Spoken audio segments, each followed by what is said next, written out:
Wondery Plus subscribers can listen to Morbid early and ad-free. Join Wondery Plus in the Wondery app or on Apple Podcasts. You're listening to a Morbid Network podcast.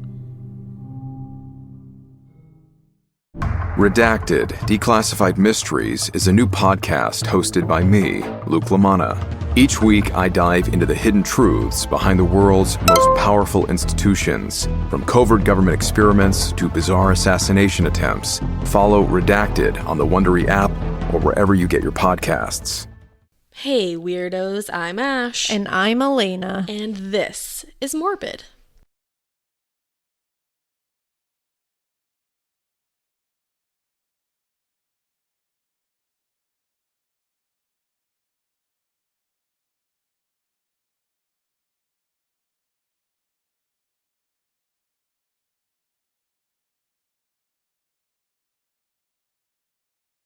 It sure is. Morbid on the weekend. That's right. Well, by the time you guys hear this, it will be the weekend. Yeah, exactly. Because, wow, what a week. It's been a week, guys. Yeah, it's been a shitty week.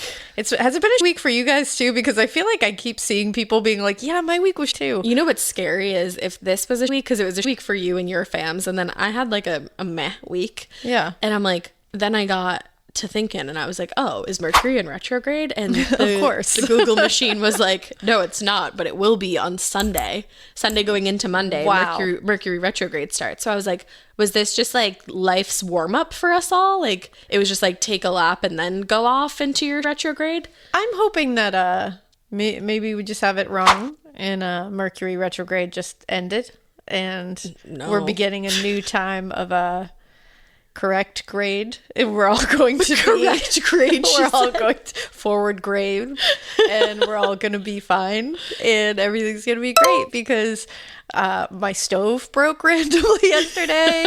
I burned all of my fingers on molten hot caramel. Yeah, that like literally have ouch. At the very least 2nd-degree burns on one of my fingers. Like caramel? I'm pretty sure I'm going to need to go to the doctors for that one just to make sure that I don't get infected. It's Homemade caramel gets so hot. And it was like my own stupidity, but it was like my own stupidity that was happening stupid. because of the universe, I'm pretty sure. Like, I don't know what the atmosphere was like making me stupid. Wait, no, that's not stupid. You, like the caramel like plopped up and burned you. But why usually, is that your stupidity? Well, because usually I'm much more careful with that, and I should have been more careful. But you're in like a bad relationship with caramel. I am. Now. I really am in a toxic for real? relationship with caramel. But whatever. But either way, and then like everybody's been sick. I can feel the sickness creeping in. I'm trying to keep it at bay, but I have a scratchy ass throat right now. I know. It would be a wonder if I didn't get sick because would. I've been covered in snot and all kinds of fun I have things, been a aunt. I have come here to record and then said, bye, little sweeties. You're smart. You're Usually I stick healthy. around, but I just don't feel like you didn't feel like getting sick I just don't feel like it right now. Cool. Sometimes aunts just don't feel like getting sick. It's cool. Like, you I have pulled my aunt card. I was gonna say you have that right. Yes, you have for that now. right till you're a parent. You It's have true. the right. And pulled that card right out of my pocket. I would never shame you for taking that right. And I rarely pull that card. No, you never pulled that card. I know. But yeah, it's just been a week. I'm just hoping like that next week is cooler for everybody. Like, you in the butt. I'm hoping that Mercury retrograde is like just a party for everybody this time. It's a party. I don't know. Let's hope. I just think it's been a week.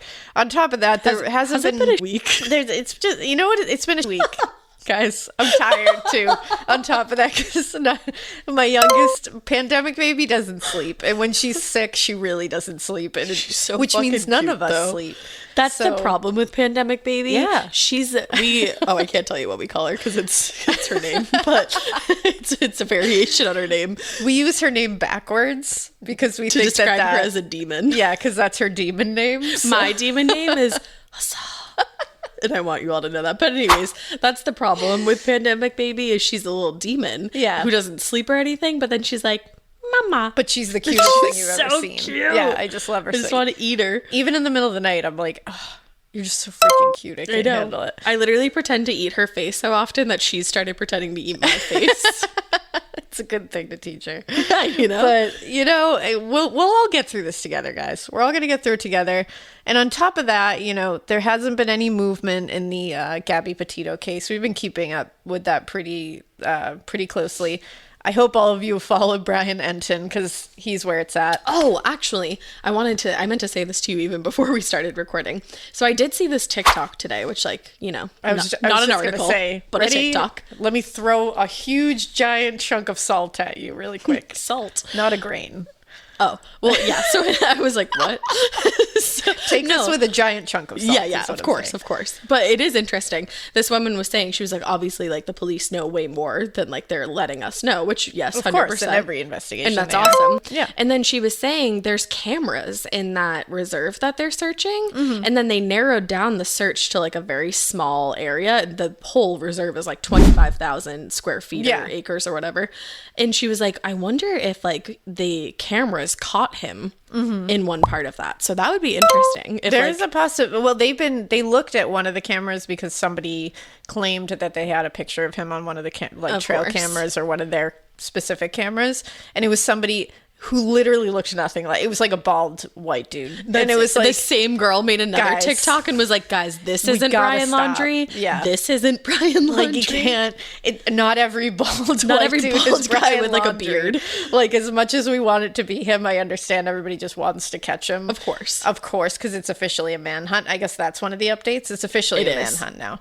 The FBI did officially issue a warrant, not for murder, but for his arrest based on, like, unlawful usage of, you know, what we think is like a cell phone. I know he was using an ATM debit card that didn't belong to him. We don't know it belonged to Gabby, but that's all we know so far. But yikes. I'm just waiting for, like, concrete, let me know what's going on, and that's it. So hopefully we'll get some of that. I know Brian Enton is, like, still camped out at the laundry house. I was just gonna say, again, if you didn't listen to the last episode, every morning that I wake up, I refresh Brian Enton's Twitter. He's and there. Every morning there's big or small, some kind of update. Yeah, he's there. He's there, like, 24/7. He's, like, he's really committed to this. So hopefully, you know, we get something out of it. So. But I think there's been a couple of, like, you know, GoFundMes that have popped up, and all the money is going towards, like, you know, like, domestic violence charities and, like, other really good things that I feel like, you know, would be good to do in Gabby's memory. You know, like, do something good if you can, even if it's like $1 that you can give to somewhere like that. I think it would just be a nice thing to do if we can all just try to. And actually, Gabby's father tweeted yesterday. Her funeral service, I believe, is happening today. But he said, in lieu of flowers for the service, please send donations for the future Gabby Petito Foundation through the Johnny Mack Foundation at johnnymacfoundation.org. Oh, that's good to know. Obviously, like, that's somewhere that's close to the family's heart. Yeah, so that's even if right from her dad. You want to send donations there, like, in lieu of flowers, or just because you want to send a donation there if you're able to, that's where they'd like it to go. Yeah, for sure. And we'll link it in the show notes so that you guys can find it easy. Again, because I still see people wondering where the show notes are, so I'll just say it as many times as I can for you. In the description of the episode, just hit show more, boom. That's where all the links Wherever you listen. Wherever you're listening. So today, let's get to our case. Our case here. This one is wild. It's a survival tale. Okay. Which we haven't had in a while. I don't even remember the last one we did. Let's have, you know, we love a happy ending. Yeah, let's go, girls. This one is going to be a survival tale today. Mm-hmm. But then my next episode, which will come out in the, you know, next week, is going to be an extension of this, because this person's survival was a part of something much bigger and pretty awful. So we're going to be covering the killer who eventually attacked this woman. Okay. And she survived. But I want to start with her because, wow, she's amazing. Her name is Holly K. Dunn, but she now goes by Holly Dunn Pendleton because she is remarried. Yes, girl. Well, not remarried. Married. I don't know why I said remarried. She's married. You'll know once I start talking because she had, like, a very significant other at one point. Okay. But she's amazing. So I just felt this whole story should start with her because she endlessly just, like, made me drop my jaw in awe. Astounded. Yeah, she's truly, like, one of the most inspirational people. Just the way she was able to move forward from this experience that I'm about to tell you, because when you hear it, you're going to be like, I'm sorry, what? Oh, God. She wrote a book about this, and it's called Soul Survivor, the inspiring true story of coming face to face with the infamous killer. I'm not going to say it yet because I want to give you like a... She wants to do a big reveal. I want to do a big reveal at the end. But find her book. It's Holly K. Dunn, Soul Survivor. And it'll like blow your... I blew through this book because I couldn't put it down. I like just could not stop. I love that. Now, as a young girl, she lived in Evansville, Indiana. And she was already a badass as a young girl. Let's go. Hotshot Australian attorney Nicola Gaba was born into legal royalty. Her specialty? Representing some of the city's most infamous gangland criminals. However, while Nicola held the underworld's darkest secrets, the most dangerous secret was her own. She's going to all the major groups within Melbourne's underworld, and she's informing on them all. I'm Marcia Clark, host of the new podcast Informants Lawyer X. In my long career in criminal justice as a prosecutor and defense attorney, I've seen some crazy cases, and this one belongs right at the top of the list. She was addicted to the game she had created. She just didn't know how to stop. Now, through dramatic interviews and access, I'll reveal the truth behind one of the world's most shocking legal scandals. Listen to Informants Lawyer X exclusively on Wondery Plus. Join Wondery Plus in the Wondery app, Apple Podcasts, or Spotify, and listen to more Exhibit C true crime shows early and ad-free right now. In a quiet suburb, a community is shattered by the death of a beloved wife and mother. But this tragic loss of life quickly turns into something even darker. Her husband had tried to hire a hitman on the dark web to kill her. And she wasn't the only target. Because buried in the depths of the internet is the kill list, a cache of chilling documents containing names, photos, addresses, and specific instructions for people's murders. This podcast is the true story of how I ended up in a race against time to warn those whose lives were in danger. And it turns out, convincing a total stranger someone wants them dead is not easy. Follow Kill List on the Wondery app or wherever you get your podcasts. You can listen to Kill List and more Exhibit C true crime shows like Morbid early and ad-free right now by joining Wondery Plus. Check out Exhibit C in the Wondery app for all your true crime listening. Now I'm going to give you as much information as I have about her life and about her boyfriend at the time's life. There's not a ton out there, but I'm going to give you what I can. She was determined when she was little to become the first female president of the United States. Yes. Which, like, get it, girl.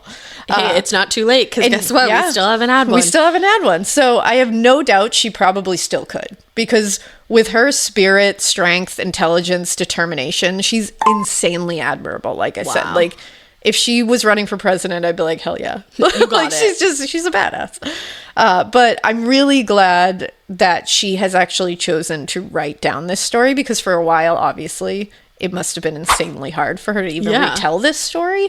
But I'm glad she did this, because it's so empowering to take this and turn it into such a show of strength and a show of like love. Like, this story really shows you, like, when you like people caring about each other. Yeah. You know, like when I was reading this book, I was like, wow. It re-cements your values and humanity. It does, and it makes you think about all the people that you really care about in your life, and you're like, damn, I'm lucky to have these people. Did you think about me?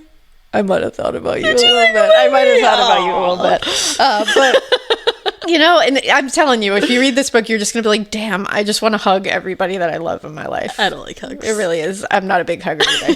But it's going to make you think, like, maybe we could just, woo, just air high five. We can do like a side hug. Yeah. Or like a finger guns. Yeah.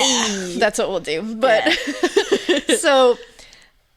bringing it back to like this very serious place, Holly lost the person she cared about the most at the time, and she lost him in front of her, and she lost him in one of the worst ways imaginable. Okay. This is a really sad tale. I want to give a quick trigger warning. It's tough to listen to. There's rape involved in this.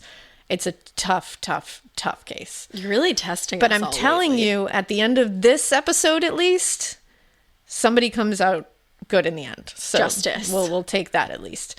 But she survived. She thrived. She carries on his legacy with her today, and she like turned it into something pretty beautiful. And like, it's really amazing. I just want you to read that book. Damn Really it. inspiring. It sounds like. Read the damn book. It's so good. That's Elena's Google review. It really is. Like, after I read this book, I never wanted to complain again. Wow. It was just like, it was like reading the Michelle Knight book when you're just like, damn, what am I doing? I don't have it bad at all. I just spent the first half of this episode complaining about a bad week. Yeah, it wasn't a bad week. It wasn't that bad. You got to eat the caramel that fucked you over. I got to eat the caramel. Everybody's relatively healthy. We're coming out of this. The stove works again. The stove works again. It's like, I just can't complain after reading this. No. It puts a lot of things into perspective. So that's good. This horrible thing took place August 28th, 1997. And I saw an interview she did with the news station, and they were trying to paint this picture of this year, 1997, when Ash was 1. And they were saying it was the time of Puff Daddy. Yeah. And the time of Biggie. Yeah, and I was like, yeah, it was. And Holly was like, yeah, that stuff was great. But she was like, I was into like Ben Folds 5 and like Bare Naked Ladies at the time. Ben Folds 5? You just awakened me. I love Ben Folds 5. Yeah. And as soon as I heard Ben Folds 5, I was like, yes. The super sad one. The sad one. Oh my God, yeah. I can like hear like the beginning. The luckiest. Yes, the luckiest. Oh my God. Yeah. I might start crying right now just hearing the luckiest. Like very college core. Yeah. The luckiest. You know, I wanted that as my wedding song. Yes, and John I remember that. And John heard it and was like, this is so sad. No. Literally the saddest song ever. But it's so beautiful. I could see why you would want it. Anyways. Well, anyways, that's a great Also, great Biggie. There you go. Yeah. Yep. Lifting up. But this was the year that she was a junior at the University of Kentucky. Okay. And she was a member of the Kappa Kappa Gamma sorority. She was majoring in accounting. She later changed to finance, but she wanted to follow in her father's career in the hotel business. And she talks about her father in the book, and she says that he was just like a really great example of being a highly successful business person, but also making time for his family. And she was like, I really wanted that life. I wanted to make sure I was successful, but I wanted to make sure my family was like my number one priority. Those are like the best two priorities to have as a junior in college. Like, get it. Yeah. And it's like her family, it just sounds like such like a... like close knit. Like just a delightful family. Like you just, when you're reading about it, you're like, damn, I just want to like hang out with you guys. Can I come over for Thanksgiving? But I'll make gravy. At the time, she was newly dating a guy who she really liked, and his name was Christopher Myers. They had met in a college bar called Buffalo Wild Wings and Weck. Buffalo Wild Wings? Yeah, Hell it's not the same one. And Weck. And Weck, yeah. But she had been celebrating her best friend and roommate Annie's 21st birthday that night. And the way they met was while she was talking to another guy. They were at like that. This was like a dive bar. And I guess it was only their little group and then like a group of dudes from the college in this bar. Sounds like the actual. Yeah, so exactly. So she was talking to another guy. And Chris just walks up to her and is like, hey, we have the same toes. And she was like, what? And he was like, look. And she was always wearing silver nail polish on her toenails. And it was in the summer, so they were both wearing sandals. He had silver nail polish on his toes. And I'll explain that after. That's hilarious. But great pickup line. You walk up and say, we have the same nail polish on our toes? That's amazing. I mean, like, I'll go home with you. Like, hell yeah, dude, we do. Nice nail polish. My standards are low. No, I love that. I'm totally kidding. Like, I will nail polish? That's great. Let's go. So Christopher Thomas Mayer was 21 years old at the time. He was from Canton, Ohio, and he was also a junior at the University of Kentucky. He was really close to his parents, Tom and Ann Mayer, and he was very close to his older sister, Elizabeth. They were like best friends. He was a member of Phi Kappa Psi fraternity, and he was majoring in lighting design in the theater department at the school. Like Phi Kappa Psi. He was tall. He was tall. He was 6'5", which I was like, I get it, Holly. Is taller. I get it, Holly. John's how tall? 6'3". Oh, okay. So but he's taller than John. Taller than John. I've never met anyone taller than John. Right? It's crazy. And Holly said, she was like, as soon as I saw him, I was like, hello. I'm gonna climb you like And a tree. I was like, I get it, Holly. And I guess everybody who was there that night when they got in the car, like all her friends were like, ooh, who's that really tall guy? He was really cute. And she was like, you guys, he's mine. Girls love a tall man. I love that. So they ended up inviting him and his friend that night to a party at their apartment the following evening because they were having a party for her roommate, Anna. Sure. So they decided they were going to come. Oh, a 21st birthday. Take me back. So that night that they were at the party at their apartment, Chris and Holly spent the entire night talking. Like they immediately just were like, whoop, like bonded right away. This is going to ruin me, isn't it? Yep, it is. I love. Very terrible story, but Holly is a badass. Okay, sorry, I didn't mean to interrupt. So they really bonded that night. They ended up going for a walk outside alone together to like really talk some more. This is when they found out they had like very similar families. They came from similar upbringings. They were both super close to their older sisters. Chris was like really close to his older sister Elizabeth, like I said. And Holly had an older sister, Heather, who was only 18 months older than her. Irish twins. So they were like twins, and they like really were best friends.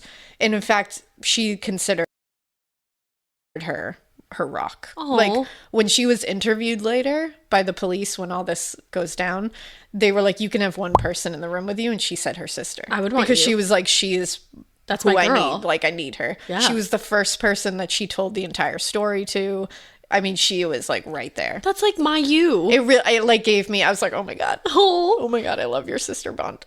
But so her family was like super close and loving. His family was super close and loving. So I think they both had like Catholic upbringings in like the Midwest. So it was just like, they were just like vibing about all this. They were like, oh, hell yeah, you know exactly how all of this goes. Oh, I love this. Yeah. And she said one of the things she loved about Chris immediately was that he had a ton of women in his life that he respected and was close to. His sister, his mom, he had a lot of friends that were girls that he was like very respectful of. Good. He had 2 female roommates, in fact. It was just him and them. Yeah. And she like jokes in the book about Three's Company.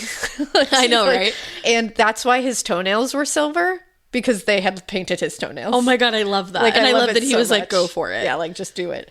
Now, according to Holly, Chris also loved the outdoors. Huge outdoors guy. He was a big hiker, bicyclist, and he was like a hippie. Like I love that. Like had the homemade, like the DIY necklace, you know, like with the big knots on it. Yes. He would walk around barefoot all the time. Me too. Like he loved Fish, the band. Oh, maybe he loved the animal as well, but he loved the band. And he had been planning actually at the end of the summer to go follow Fish, to go to Maine because he was going to the Fish Festival in Maine, and he was like super excited about that. He had family out there too. I feel like there was always a boy in college who loved fish. Oh, there was more than one boy in college. You don't just that loved fish. If you love fish, you don't like just love fish. Like you are fish. No, you love fish. Like there, you become fish. I feel like everybody knows somebody that is fish. Yeah, and they're usually just like the coolest people. You're just like, hell yeah, dude. Or I know one person that's like not the coolest person that loves fish. But Chris, if you're listening, was I a hate cool you, dude. And he was also an artist, which is probably not shocking considering like he seems like just like a super vibey, like cool dude.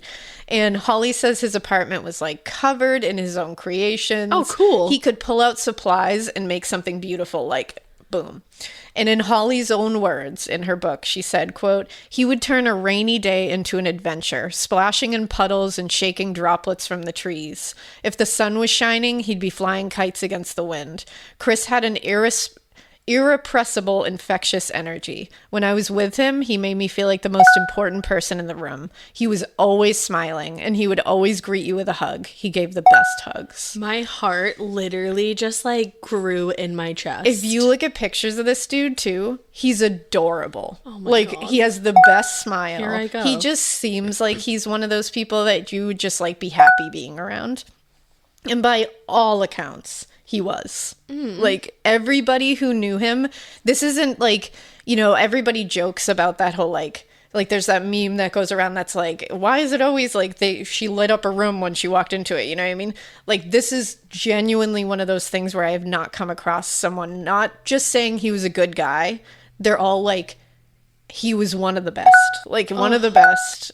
It really is. It sounds like it. Like, you can just tell, yeah, like, how she speaks about him. People don't just talk about people like that. Like, people gush about him. And when you see what his, like, friends did afterwards and stuff, you can really see how much he was cared about. He was adorable. And she's gorge. Yeah. And it's so sad. But one of the things, too, she talks about in the book, and again, read the book, because her recollections of everything is, like, it'll just take you to a place. It really makes I want to read just this like, book, but I'm also like, I don't want to have my life be ruined. But she did it in a way that makes you just, like, fall in love with them as a unit. And then it makes you sad, but it also, like, brings you back up. Of course. So she really did an amazing job with it. But there was one instance, she said, where she, like, sat down on this couch with him, and he just pulled out a paper and, like, a bunch of, like, art supplies and was like, let's make art together. Yes, and she was like, yeah, I don't know how to do it. She's like, I can't draw. Like, I don't know what to do. And he was like, that's fine. You don't have to. Yeah, and he was like, just do what you want. Right. And she said together, they drew this, like, crazy, like, abstract, just colors everywhere and stuff, and they did it together, like this whole collaboration. And later in his because I mean, Chris Myers unfortunately was killed, later during his funeral, they had a pamphlet with, like, a bunch of pictures of him and his art and stuff, and in the middle of it was a picture of that painting that they did together. So he did get to go to Maine. He got to go to Maine. He got to go to the fish festival. He had an amazing time. And he, like, called her and was like, this is so amazing. I bet he, like, called her during, like, a song. Remember when people would do that? And they'd be like, you love this song? Like, I'm going to call you during John it. did that to me once. He did that at a 311 concert during Amber. Like, shut up. When Such we a were hippie. dating. I love that John is a hippie but won't admit it. He won't admit. When we were dating, he did that, and I loved it. But while he was there, he came back and he gave Holly this ring that he had got there, and it was kind of like a fun little ring. It was like something you would find in, like, those little machines in the grocery store, and I think that's, like, probably where he got it. Special. And it was like a purple daisy with, like, glitter all over it, and it was, like, adjustable. So like 90s. And it was so 90s. And I think it's, like, the cutest. And she said it. She was like, it was just that he thought of me. Yeah, like, it's not about, like, me. He probably, like, passed by that machine and was like, I'm gonna get Holly something. Right. And it's like, that was all I needed. Like, that was nice. Oh my God, ruined me. Right? I love. And they're just, like, their love, or their, like, relationship was such, like, a wholesome. It's like a young adult kind of novel. just like, man. So Thursday evening, August 28th, 1997, Chris and Holly planned to go to a party off campus on Suburban Court, which is in Lexington, Kentucky. The party was for his fraternity, and they had been planning this date for a few days, so they were, like, excited about it. It was a big deal. And the next day, on Friday, they were planning to have a picnic together. So they had got a ton of supplies for it, like, we're ready to go. In her book, you can, like, feel during this part, too, the excitement at this, like, of this relationship at this time. telling me. And it made me remember, like, the first phases of dating someone you really are into, and how exciting and new everything is. She said she was wearing brown corduroy pants it was, like, her favorite pair of pants, a brown belt, and a white t-shirt. And she said she also had her favorite Birkenstock clogs on. Oh my God, iconic. And 3 rings on her fingers. One of those rings was the daisy ring that Chris had given her. I love rings. Now, when he picked her up that night, he had a megaphone mounted to his car. Iconic. And he literally called out into the house for her. Like, I'm obsessed with this man. Like, I love him. Like, he too good like, for this world. Too good. And the party, like, the party was fine, but they got, like, kind of bored. They were like, all right, it's kind of, like, winding down. And at this point, it was, like, close to a little after midnight, and they were just like, all right, we're kind of over this. Nothing good happens after midnight. No. Well, Chris said, he was bored too. And he was like, you know what? He had actually lived in that house before, like, he moved into the fraternity house. So he was like, when I lived here, I used to go walking along the railroad tracks because I loved watching the trains go by. And so he was like, do you want to leave with me and we can go take a walk together and just have, like, a time together? And she was like, that sounds really romantic and great. And it was the Norfolk Southern Railway is the railroad track that they were at. And his 2 friends, Ryan and Mike, were like, hey, can we join you too? So they went out with them and they were like, okay, cool. Yeah. And it's funny because she's like, I wanted to go alone with him, but like, whatever. Yeah. She's like, that's fine. She's like, you guys But are... you guys are third and fourth wheels, but thank you. Yes. Now, Chris had carried a backpack into the party with some beers in it, like all college people do. And I just heard the clang of it all. And he had like a 6-pack in the back. Of PBR. He carried this backpack with him when they went to the tracks that night too, because they were all just going to like drink beers and walk down the tracks. And probably like head out afterwards. Yeah. And they were all hoping to like see some trains, just walk along, have a nice time. Yeah, that sounds cool. Yeah, but after 30 minutes, no trains came. And they were like, this is annoying. Like, now it's just really dark down here and we're all just walking. Right. And Mike and Ryan were like, you know what, we're going to head back to the party and probably get going. Like, you guys do what you want. But Chris wanted to keep walking a bit more because he was like, now I want to walk with just Holly. Right, of course. Because he was clearly as smitten with her as she was with him. And he was like, let's have a romantic stroll. So they did. They had like a nice romantic stroll. They walked the tracks for a bit. They talked. They held hands. Like, just two college kids digging each other. Like, I can really like adorable. feel this night. Yeah, right? Reading this, you're just like, oh my God, I feel everything. Especially like, if you're in love with somebody that's like even half as amazing as Chris sounds, which like I think Drew is amazing. like you relate it to things that you did when you were first dating. And I'm sure all I you could did think that of during was, your research. all I could think of was dating John. That's all I could and like think of. in like the first couple of dates where you would do shit like this. And I just was like, man, like I hate that you didn't get more, you know, like of this. But it makes my heart hurt, these like last moments together that they had, or like I'm glad they had those kind of moments, but it's like, ugh. Now, you can't fathom what happens next. So they began to walk back to the party because they were like, okay, it's getting late. Let's go back to the car. Let's go home, end the night. As they're walking back down the tracks, they passed by a large electrical box on the right side of the tracks. It's pitch black out there, by the way. Yeah. There's very few lights, so it's really dark. From behind the box, suddenly, out of nowhere, a man stepped out. Oh, God. He had obviously been crouched behind it, waiting for them. And he just stood in front of them on the tracks and said, "Where did your friends go?" So he had been watching them this entire time because he knew that they had left. Yup. He knew they had friends with them. He must have been watching literally the entire time. Oh, my God, that's terrifying. He then demanded money. And they were like, okay. And she was like, I immediately was like, get a good look at him. Yeah. Just get a good look at him. And she said, quote, "He had olive skin and black wavy hair, plain khaki pants, a shirt about the same color. There was nothing particularly descriptive about him, but his eyes were what unnerved me. No irises, just blackness framed by square glasses." Oh. He also had a thin mustache, she said. Now, Holly said she didn't notice quite yet, but Chris had clearly seen that this man was carrying an ice pick in his hand. Chris was trying to be like very chill with him, and Holly at first was like, why is he just like not like going, you know, because he was like, he's 6'5". Why isn't he going after this dude? Or just being like off. Right. But he saw the ice pick and he was like, yeah, I'm not going to around with this. And the guy said, get down on your knees. Ice pick. Oh my God. And he did. And Holly knelt next to him and they both told him, we don't have any cash. And it was the truth. They didn't have cash on them. Right. And they offered this man Chris's car keys. They were like, Holly was like, take my ATM cards. You can have it all. I'll give you everything. Right. But he didn't want any of that. No, of course not. He was not there for that. He was not there for cash. He wasn't there for anything except to cause them pain and suffering. Now, he used the straps of Chris's backpack to tie his hands behind his back, and then used Holly's own belt to tie hers. Now, this entire time, and until he took his last breath, Holly maintains that Chris fought for only her. Oh my God. He didn't even care about himself. He kept saying, don't hurt her, and do whatever you want with me. Please just let her go. Oh my God. And he kept saying, like, you can do whatever you want to me, just please let her leave. Like, that's all he kept saying. What an amazing guy. And the man attacking them seemed anxious to Holly. He kept screaming at them to shut up and, like, kept saying, don't look at me, stop looking at me, like, anytime they looked at his face. And throughout the entire ordeal, he was pacing and, like, very fidgety and, like, Holly said it felt like he was like hopped up on very adrenaline or like some kind of drug, because he was like scary wired and like very anxious. Do we find out later if this particular person was on anything? Not for sure, but it's pretty safe to say he probably was. Okay. He ended up dragging Chris away across the ground, which was covered in rocks and broken glass, by the way, because this is right next to a train track.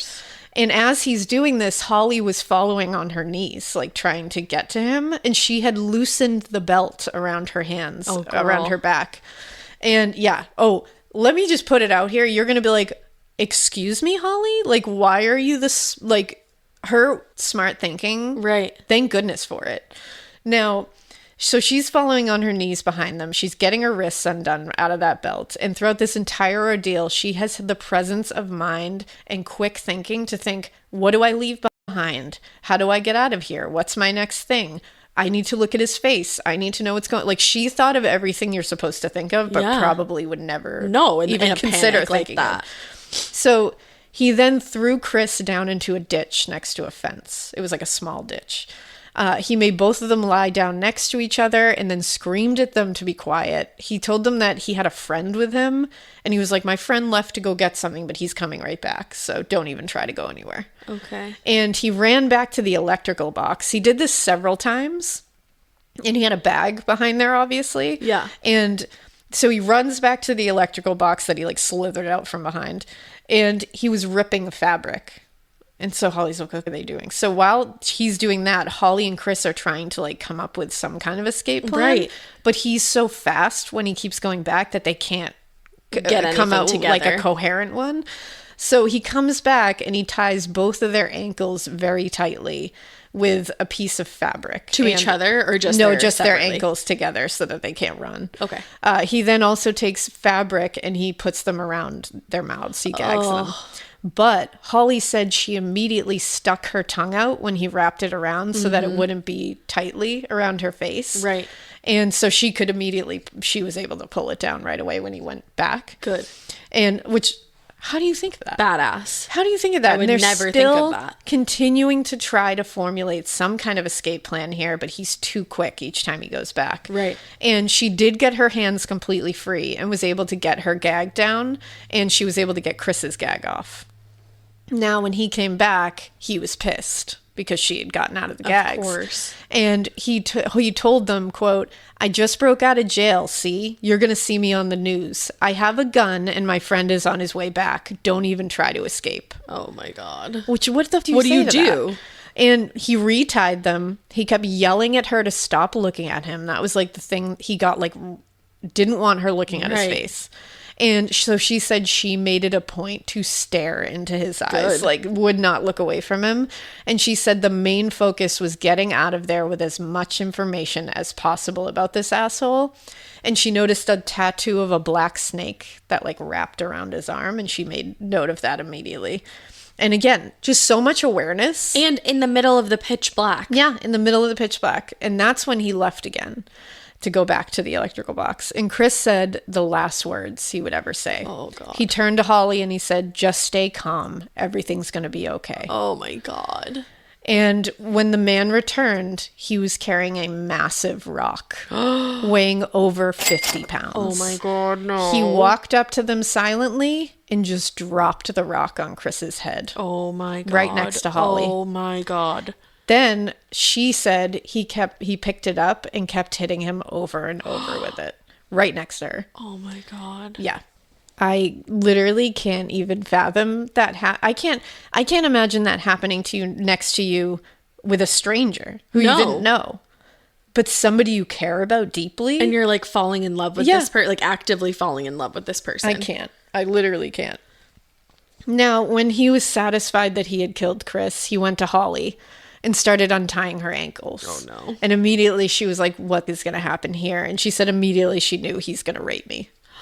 It's going to happen. So she fought him hard, and he took the ice pick and stabbed her in the neck with it. Oh, my God. And then whispered in her ear, see how easily I could kill you? Oh, my God. when she expressed, and so this is happening to her. She's actively just got stabbed in the neck with an ice pick. And she said she heard Chris, like a noise coming from him. And she said it was like a gurgling noise. And she said she looked at the guy and said, "Can you please just move his head so he doesn't choke on his own blood?" Oh my God. That's what she's thinking after she just got stabbed in the neck. Not even thinking about herself. Like, that should tell you how much, like, they cared about each other. Obviously, yeah. And I guess the guy went over to Chris, looked at him, and then said, "He's gone. You don't have to worry about him no more." Oh my God. How are you that evil? And how do you fucking do that? And she found out later that he was not alive at that point, that was, like, a death rattle. Like, that was not him actually, like, actively breathing. Right. He then raped her on the tracks as the first train in hours went by next to them. That must have just been so horrifying horrific. in every way imaginable. Like, the sensory overload. And it's like when you hear about people who, like, blast, like, music when they do these horrible things. You know how I always say, like, the thought of that to me? Because I just hate loud noises. And think of how loud a train is. Just, it amplifies the terror. And then just the irony too of, like, they went out there looking for trains and didn't the first see any one that comes by is happening while, and no one saw. No one saw. And the thing is, like, blaring its horn as it goes by and everything. Yeah. And the entire time this is happening, she's going through this. She's ripping her own fingernail pieces off. She's digging into him, pulling the, like, cuticles off her finger, digging her fingernails into him, making marks on the ground because she said, "I was leaving my DNA. I was leaving evidence that I was there in case he brought me somewhere else. Yep. I wanted people to know I was there when they found Chris." And she also tried to humanize herself to him as much as she could because she thought, this is my only option. Right. What are my options here? She was like, "I tried fighting. That didn't work. Right. We're going to try something else here." So she said, as this is happening, she said, "My name's Megan. What's yours?" Wow. That's not her name. Right. She was like, "I don't know why I thought of that name. It just popped into my head." And he said, "My name is James Whitford." It wasn't. Uh-huh. But he told her, "I won't kill you." Okay. And she said, I believed him. Okay. Like, as weird as that is, I believed if I could just keep humanizing myself, that he would keep that word. And then after everything was done, she even convinced him to pull her pants back up and put them on for her. Wow. And so she's sitting there thinking, it's working. Right. Like, whatever I'm doing he's is gonna clearly leave working. me here. And he said, "My friend has been watching the entire time." And she was like, "Okay." And before he left, he took one of her earrings out of her ear and then took a ring from her finger as a trophy. Not the Daisy one, right? No, but she found out later that ring fell off during the struggle somewhere and she lost it. Yeah. Doesn't that suck? No. And then he covered her and Chris with leaves and branches and just walked away. And she was like, "Okay." So she remembers thinking, like, wow, okay. So she said out loud, I said, "Thank you for letting me live." Like, that's all she could think of. Like, she was like, okay. Before she could even think, he had come back with a board and began beating her ruthlessly with it. Oh my God. Over and over. He broke her jaw, fractured her eye socket, and opened huge lacerations on her head. She blacked out multiple times during it. And she said she doesn't even remember the pain because she said it was just, like, there was so much going on that she had numbed out. Do you think he was going to do that anyway, or do you think her saying, like, "Thanks for letting me live," pissed him off? I think he was going to do it anyway. I think so. I think he was leaving her there to go get something to hit her with. Oh my God. Yeah. Because he's an absolute monster. There's no way that dude was leaving anybody alive intentionally. No. We'll get into it with the next episode where I cover him and everything else he has done, and that's when you'll be like, yeah, he wasn't gonna leave her, because he's ruthless. He's a monster. I mean, clearly, even in an just absolute monster. This case, yeah, he's an absolute monster. So then he just left because he thought she was dead, thinking he had obviously. murdered them both. Yeah, thinking he murdered them, but he didn't. Holly was in and out of consciousness, like waking up and blacking out. And one of the times she came to, she said she looked towards the neighborhoods near the tracks and saw a light from a TV on inside one of the houses on Edison Drive. And she just started walking there. Wow. Covered in blood, broken, beaten, raped. She walked to this house barefoot. Jaw. Later, she said her hair was so covered in blood and she was blonde. She said that later her dad was convinced that she had dyed it red. He could not believe that was blood in her hair because it was so red. She somehow made her way to the house. She barged through the front door, just walked right through the front door. And apparently it was like an off-campus apartment, like our off-campus housing. Yeah. And it was like shared by 4 guys from the university. God, imagine. But only one of them was awake. His name was Chad, which it really was named Chad. Of course, the college guy's name was Chad. His name was Chad. And he was sitting in a chair watching TV and just doing homework in the living room. Literally probably shot himself. He was like, and he said when he was interviewed later, he said, quote, "She walked in. I was alarmed at first because I thought somebody might be coming after me." Like he was like, I thought somebody was coming in after her and was gonna like get me. And he said, quote, "She came in and she was screaming, hysterically crying. She screamed, 'Someone raped me and my friend is still out there.'" So he was like, she's like, "Please call 911. He immediately was responsive to her. And like Chad's, he's an MVP. He's here. a thumbs up guy. Yeah, he really is. I was literally doing a thumbs up. You can't see it, but he's an MVP here. He had her sit down, and apparently when he was like, "Sit on the chair here," she was like, "No, I'll ruin your couch. I'll stain your couch." And he was like, "It's okay. I literally don't care." Like he was like, "It's totally fine." And he called and he like got her, like he was trying to get her like comfortable. He was calling 911. It was 2:48 a.m. by this point. Oh my God. I just keep thinking of a broken jaw. Oh, and in the book, she references it so many times, and it made my face hurt. She said she had to like hold it because she up. keeps saying that she could barely talk and that her jaw was just going like side to side. Oh my God. I know, and every time I think of it, I'm like, oh, because she's sitting there with a broken jaw among talking everything to him, else, trying to tell him what's going on, and her jaw is literally just like unhinged. Oh my God. And they're waiting for police and an ambulance, and Chad apparently like came over to her with scissors and was like, "There's something around your neck. Do you want me to get it off of you?" Yeah. Because he didn't even care, like, this might be evidence. Like, he was just like, "I need to make you comfortable." Yeah. And so apparently it was the gag that she had gotten off. It was like looped around her throat, but it had tightened a little bit. So, and it was covered in blood. Yeah. So he cut that off for her just to make her comfortable. And I think he also said, quote, "When I first saw her, I was sure she was going to die. I had never seen anybody in that condition before." No. Well, how would you ever? And like, kudos to him because he really like was there. Like, good on you, Chad. But the ambulance and police came and were directed to Chris because she was like, "He's out there." She told them where they could find him. Again, she has the presence of mind to tell them. Seriously. And he was declared dead on the scene. Oh, I hate that so much, dude. Yeah. Now, her parents were immediately notified, and this would have been like a few-hour drive for them to get there. Right. Her father, though, is a private pilot. Oh, and had a small plane and was able to fly out there like really quickly. What a like stroke of luck. Seriously. Right there. And Holly had to go through the horrendous procedures of a rape kit, and and they had to give her like, emergency contraception at the hospital. After just being raped, having to do a rape kit must just be the most like painstaking experience. And it's like all necessary. Of course. But I can't imagine having to go through it after so much trauma. No. It's just I can't fathom it. No. And to anybody who's had to, damn, I'm sorry. Imagine. Like that, it's so necessary, but I wish there was a better way to do it. Yeah. I really do. She also tells this anecdote about how when the first detective who was on the case, Detective Craig Sorrell, he was like really invested in this case till the end. He was like a badass detective.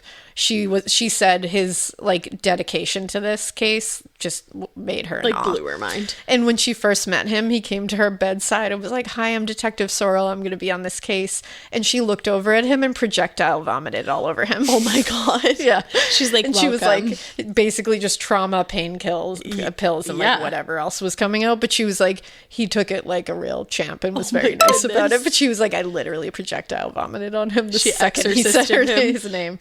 Which I was like, wow. That's one of the things too in this book you'll see.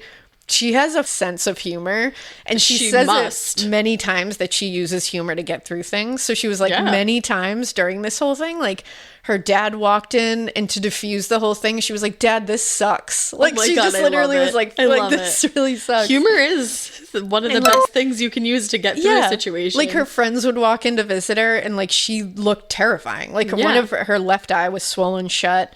Her hair was like shaved in parts. She had 16 staples in her head. Like, her jaw was being wired shut at the end, and like she looked scary. And so people would come in and be like, and she said, I feel like every time someone would come in, and I was like, I love people who use humor to diffuse situations. And to find the humor in a situation that because it just means you're just like one of those people. You're a like, grade A human. Like, you're just like salt to the earth human. But it was the next day that she was informed that Chris had been killed. She knew it, and she's like, I knew it. But I'm sure she was holding on to like, the very last string of hope. Exactly. She was like, just hearing it was like a weight crashing down. And she said she immediately at that time knew that she was meant to survive for a purpose. Yeah. Which I was like, wow. Yeah. And the police treated it initially like it was a one-time attack because they held a press conference the next day. And Lexington, Kentucky had a pretty like low crime rate at the time. So this was huge news. One, for that reason, and two, just the brutality of this crime was terrifying. That's why you would think that like it's not a one-time attack. Well, right? they figured they were thinking of it as maybe it was a mugging gone wrong, you know, like something bad that was and it was on the railroad tracks too. So they were like, this could just be someone passing through. Right. Random crime, they're gone. So they did say, I think, like, we don't think there's any, danger to the community. They were wrong. But Chris's own parents actually put up $10,000 in reward money for information for anything to find this guy. And anonymous donors added on to that. And eventually it was up to like 20 grand. Wow. When she finally was interviewed at length, because obviously they were letting her like recover a little bit. And her jaw was wired shut for a bit. Exactly. And she was interviewed by Detective Sorrell, and she said that she was like, and he picked up the rock and he just hit Chris with it, and then he kept hitting him over and over and over. And Detective Sorrell was like, no, actually, he dropped that rock once. Like, the autopsy confirmed that it was only once, because it was over 50 pounds. Right. And it was from a great height. He was holding it up and dropped it on him. And so what they realized was, she was like, I had just seen it happen over and over in my mind. I just thought it was happening over and over. But they said it was one blow and that's all it took. Okay. But that just like is interesting to find out that like your brain can do that. If her poor memory was going over and over and over the same thing. It's almost like you hear of like spirits being trapped in this like continuum of something happening over and over. Right. She was just reliving this one thing over and over again to the point where she thought it had happened a million times. Right. It's probably like a PTSD kind of thing. Oh, for sure. It's a total shock trauma thing, but it's just like, damn. And I mean, over 50 pounds, a rock. That's unreal. Yeah. And one of the things she said they kept questioning her about was her assertion that he was wearing glasses. They kept being like, are you sure? Because Chris was wearing glasses that night too. Mm-hmm. And apparently he wore contacts, but she was like, I don't know why he was wearing glasses that night. I don't know if it's like he just didn't have contacts or something. Like he didn't always wear glasses, but he was. And so they thought she was maybe confusing that and thinking that the guy did. But she was like, no, I kept saying, no, I know he had glasses. And they were like, turns out she was right. Yeah. He was wearing glasses. I mean, she sat there during all of that and picked out like very distinct, purposeful things. Yeah, exactly. And they were able to determine that the piece of cloth used to gag them didn't come from their clothing or the backpack, but was from a white shirt with snaps on it that didn't belong to either one of them. So that was pretty impressive evidence. Yeah, especially for 97. Yeah, but remember, he's still not caught. He's out there. Yeah. They don't know who this guy is. They have no idea who he is, where he is, anything. So they're living in fear now that he's going to come back or strike again. Right. Her dad started like patrolling their home with a gun at night and in the morning. At night, it was like a nightmare. And they thought, did he jump on a train and leave? Or is he hanging around maybe coming to finish the job. Like, Right. we don't know. Because obviously it made news that she survived. Yeah, and it's ugh. Now, there was no hit on the DNA recovered from her rape kit yet. So they were just having to hope that that was going to come through. They also had her do a work with a sketch artist to come up with a composite. The composite is very impressive compared to him. She was also dealing at the time, though, with an immense amount of survivor's guilt. I literally can't even imagine. Yeah, and one of the things she said that she was having a really hard time dealing with was the fact that although she had tried so hard, whenever the attacker left them alone, she couldn't get Chris's hands free from the backpack straps, because she was like, I tried so hard, and they were like so tightly tangled in each other. But she said she felt like it was her fault that he couldn't get away, or that if she'd gotten his hands free, he could have protected himself. Like, she was racked with guilt about this, which I can't imagine. No. Luckily, she did end up speaking to Chris's parents, and she had never met his parents because they hadn't dated long enough for her to meet them yet. Right. And it took her a while to talk to them because she was worried that she was like, I don't want them to hate me because their son isn't alive and I am. Right. Like, that's...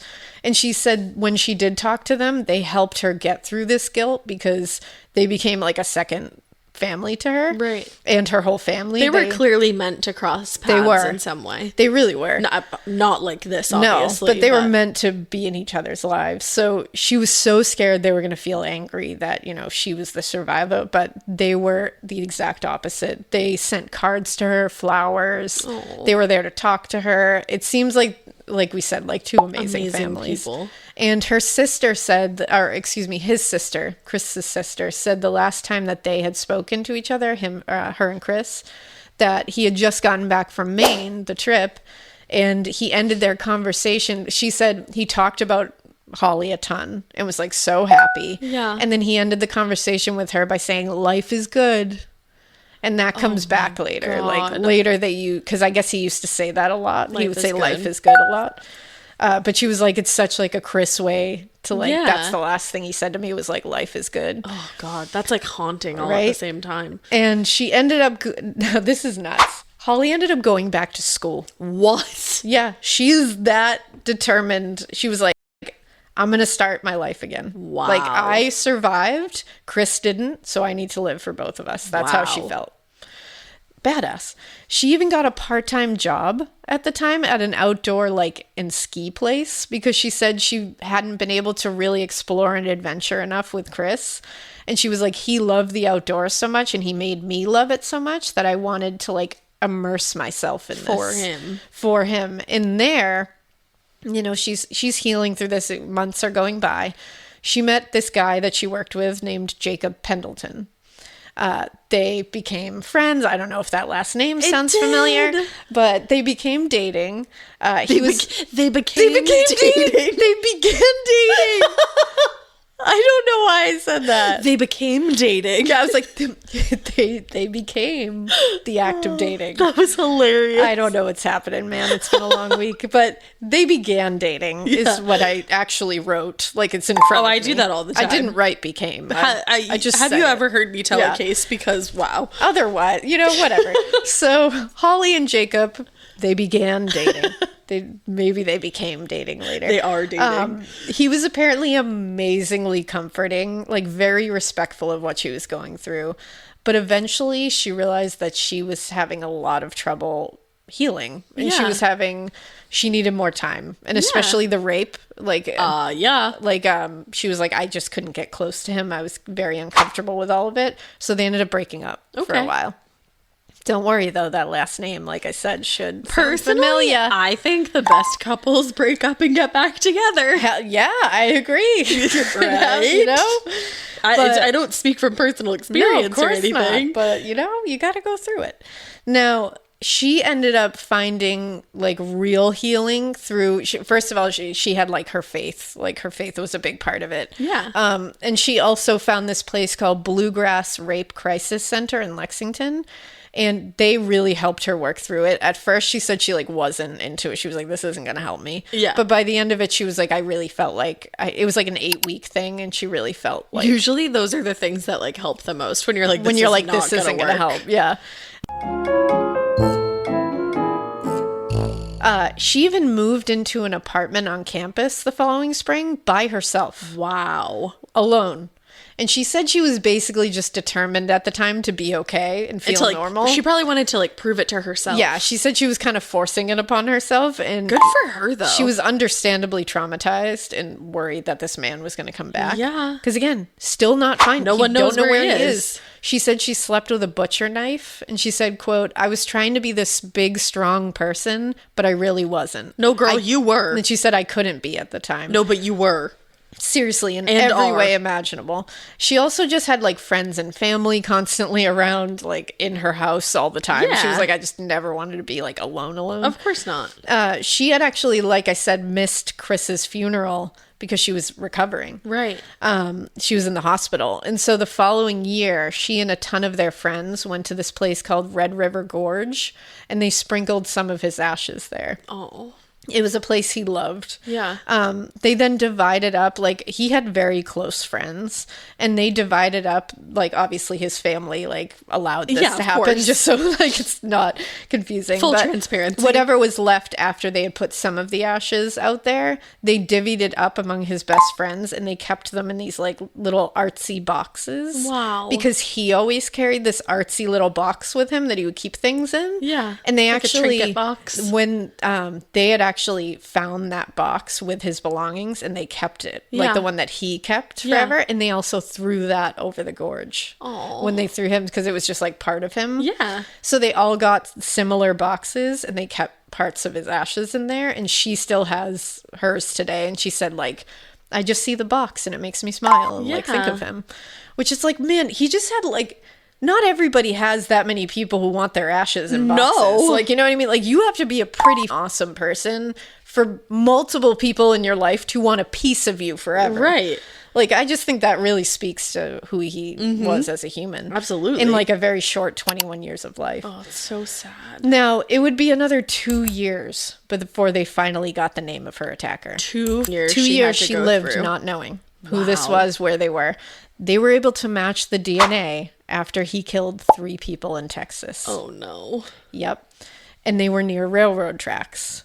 So it was December 16th, 1998, when a pediatric neurological researcher named Dr. Claudia Benton was found raped and beaten to death with a bronze statue and stabbed with a kitchen knife in her home. Oh, my God. Her home was in West University Place in Houston.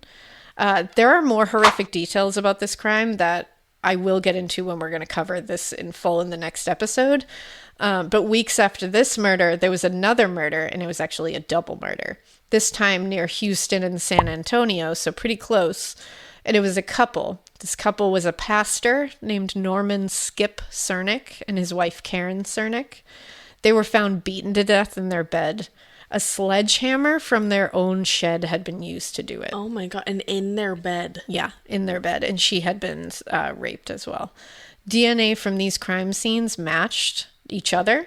So they were able to connect those 3. And eventually it was matched to Holly's case. Wow. And it was Detective Sorrell that showed up at her house and said, I have a name. Amazing. Which I was like, what a movie. I was like, just going to say. Like, knocks on the door and is like, we got a match. I name. have a name. Like, let's go. And it was because of he would not give up on this. And she says that in them because I guess they had to test the DNA differently for her case than they did in the 3 other cases. So I guess they weren't going to do it at first. They were like refusing. Yeah. And he forced the issue. Like, he made sure this DNA was tested and compared. Right. Like, he really didn't let this go. Now, the person who the DNA belonged to had 30 aliases under his criminal record, and a very extensive criminal record and prison past. He was just, yeah. And he was officially the subject of a manhunt now. And at the time, he was going by Rafael Reséndiz Ramirez. You may have heard of him as Angel Reséndiz or the Railroad Killer. Mm-hmm. He's a pretty well-known serial killer. Yes. We're going to get into his entire case in the next episode. But and I'm going to get into what happened next in the next episode. But I wanted to end this episode because this one I really wanted to be about Holly. Yeah. Holly, I want to tell you like what she's doing now. And again, in the next episode, we'll go from that point. But Holly is married with 2 boys. Yes. Yes, she eventually married Jacob Pendleton. Hell they got yeah. back together. In 2005, they got married. Again, they have 2 sons together. Their first son, his middle name is Christopher. Oh my, I felt like you were going to tell me that, and that literally just like warmed my entire soul. Doesn't just give you like, oh. She's a very big, now she's a badass. She's done so much good since all of this. It's outrageous. She's a big proponent of self-defense. She says it herself. I'm a big proponent of self-defense. She says, you always have your body. You may not have like a 6'5" boyfriend next to you, but like you always have your body to defend you. So absolutely. She's very much like, go take self-defense classes. This whole thing made me want to. Yeah, like learn how to get out of these restraints, learn how to think quick, all that. And in 2008, she founded a nonprofit called Holly's House in Evansville, Indiana, where she's from. And it provides, from where I found it, it says it provides a safe place for both child and adult victims of intimate crimes to tell their stories and get connected to resources. And to date, it has provided refuge and support to over 3,000 adults and children in Evansville, Indiana. Wow. Yeah. She also gets together with Chris's friends, their friends annually, and they call themselves the Life is Good group. Shut up. Yep. In 2006, she received the Jacqueline Kennedy Onassis Award for Public Service, and that's one of the nation's highest honors for humanitarian and philanthropical work. Yeah. And in July 20th, 1999, there was a scholarship put together at the University of Kentucky to honor Christopher T. Mayer. Good. From the website, it says, quote, and this was in 1999, nearly $7,000 has already been raised for the scholarship endowment among Mayer's friends and the University of Kentucky Theater Department patrons and associates. Additionally, a member of Mayer's fraternity, Phi Kappa Psi, has agreed to match the first $5,000 contributed to the scholarship endowment by a member of the University of Kentucky chapter of the fraternity. And it says, and then the president of the Kentucky chapter of that fraternity said, quote, Chris was such a kind-spirited person, and I want to see that quality honored each year through these scholarships. And these scholarships are going to support and be awarded each year to University Kentucky theater students who, quote, have a passion for theater, generosity of spirit, a caring attitude towards all, as well as a zest for life. Wow. And that is the end of Holly's tale. But she wrote this book detailing everything. She's phenomenal. You read about her, and she's there's been, a 48 Hours about this that I watched. There was, all these different shows, Date from Hell, I think one of them was, which I'm like I don't know about that. But she went on there and told her story. Chad was on there telling that from his thing. She's been on all of these things talking about this, and she said, the reason I'm talking about this is I want people to know you can get out of these scenarios. Yeah. I want people to be inspired to, do great things out of tragedy. To hear Chris's tale, too, is so important. She's just a badass. And everybody involved in this, besides the obvious people, are just seem like genuinely awesome people. Yeah. All his friends, the families involved. It's just man. Life is good. Yeah. Tribe. I love it. So that is the survival tale of survivor Holly K. Dunn. Now Holly Dunn Pendleton. And wow, next week is going to be a lot. Yeah, next week, not going to be as uplifting as this week, but sorry. Well, but I feel like we can't tell this story without telling the other victim stories, the victims who died stories. So no, of course not. Well, we hope you keep listening. And we hope you Keep it weird. Not that weird. Keep it weird like Kristen. Yeah, keep it Holly and Chris weird. Because they were the best kind.